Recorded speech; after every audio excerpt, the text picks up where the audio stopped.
We start at 5 with a live look outside. The hot and dry weather continues today, but to start the work week, our weather impact team is tracking some storms.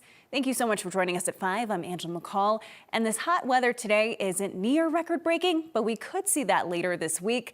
Let's bring in our weather impact meteorologist, Corey Reppenhagen now. And Corey, I know we've seen some crazy storms in the past week, and it sounds like we could see some of those again. Yeah, tomorrow could get a little bit dicey. We do have hail and some pretty strong thunderstorms in the forecast. They're going to start right on the Front Range tomorrow and head out onto the eastern plains. So it'll be those initial moments there in the early afternoon hours that we'll have to pay attention to across the Front Range.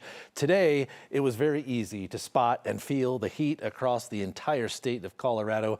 These are the highs that have been reported in so far: 91 in Denver, 93 in Boulder, 94 in Fort Collins, 98 down in La Junta. So a lot of heat across the state of Colorado today, and we will take a small break from that heat tomorrow because of those thunderstorms. Probably won't make 90 degrees tomorrow.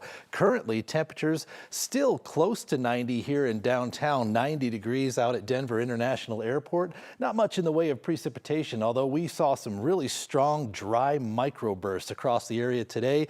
We were just watching one here from the Denver International Airport camera from the Viero camera tower out there. A lot of evaporating rain means strong wind gusts down at the surface, and we've been getting that. This is the storm that went just past the east side of DIA not too long ago. They're dissipating quickly. That's because the rain is evaporating and we're getting some strong wind gusts, but we'll take a little break from that tomorrow. And then record heat possible again on Tuesday with some fire weather conditions. I'll describe all that coming up in just a few minutes.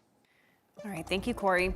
New at 5, the Colorado Department of Corrections says that visitation in all of their facilities has been temporarily suspended.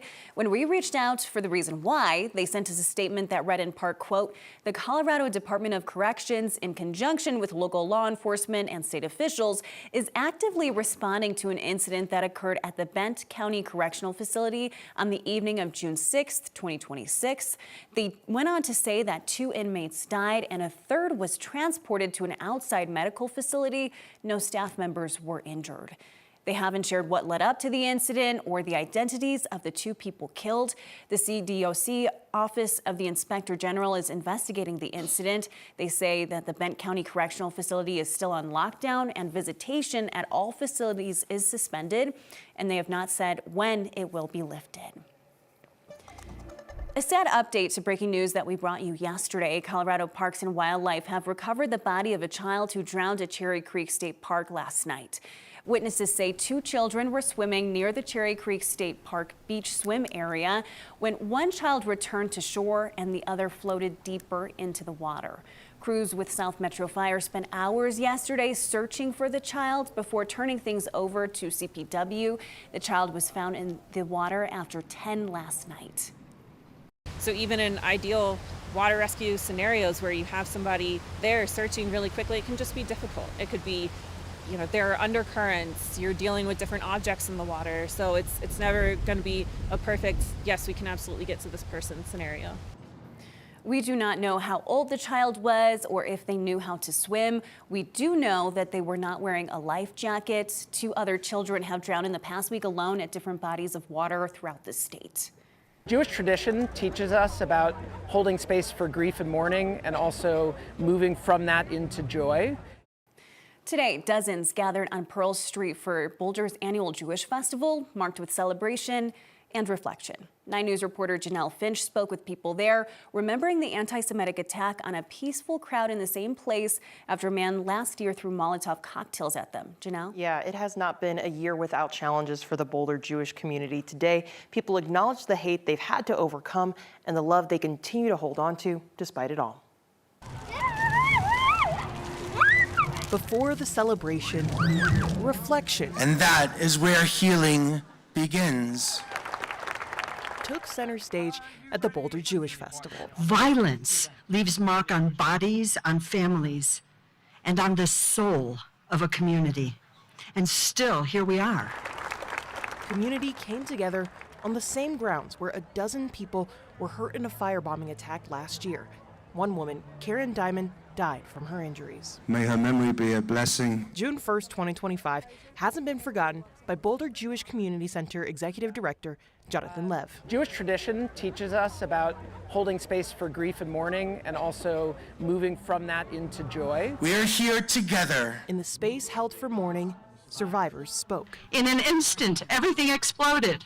I remember the crash, the rush of wind, the terrifying heat rising up my back. Memories were cemented. It is over there where the event happened. It's important that you know where it happened, and it will be there. The idea is for all time. And together, they moved into joy.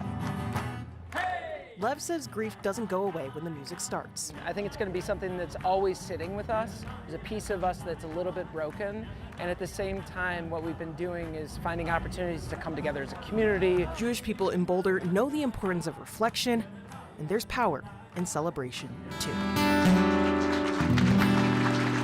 Thank you for keeping us alive, for sustaining us, and for allowing us to be right here, right now, celebrating Jewish life in Boulder, Colorado. June 14th will mark 1 year since Karen Diamond's death. Rabbi Mark Soloway says in her final days, she called on her community to keep making sure love was louder than hate. Janelle Finch, 9 News. Now, ahead of its scheduled reopening, a healing circle was held at the Mount Bello Rec Center today. The center has been closed for over 2 weeks after 14-year-old Mikhail Payne was shot and killed inside. A 15-year-old suspect is facing charges, including manslaughter and assault. The rec center has been closed since the shooting and is set to reopen as the city begins its summer programming season. The decision was made with feedback from the community so families and kids could resume summer activities and support. City leaders say reopening the rec center wasn't a decision they wanted to make too quickly. We're in the process of creating sacred space that it will be healing for communities as we reintegrate community into that space very intentionally, while also balancing the vital resource that the Mount Bello Recreation Center is for communities. The Mount Bello Rec Center is set to reopen tomorrow morning. And the show will go on. City Park Jazz is kicking off their concert series tonight, but it will be held on a different stage than what we've seen last year. A fire back in March destroyed the historic City Park bandshell. While the city works to rebuild that, the music will play on a mobile stage that festival organizers are renting out. The 40th summer season of City Park Jazz starts in about an hour at 6 p.m. Overnight in Denver, police reported 4 different shootings around town.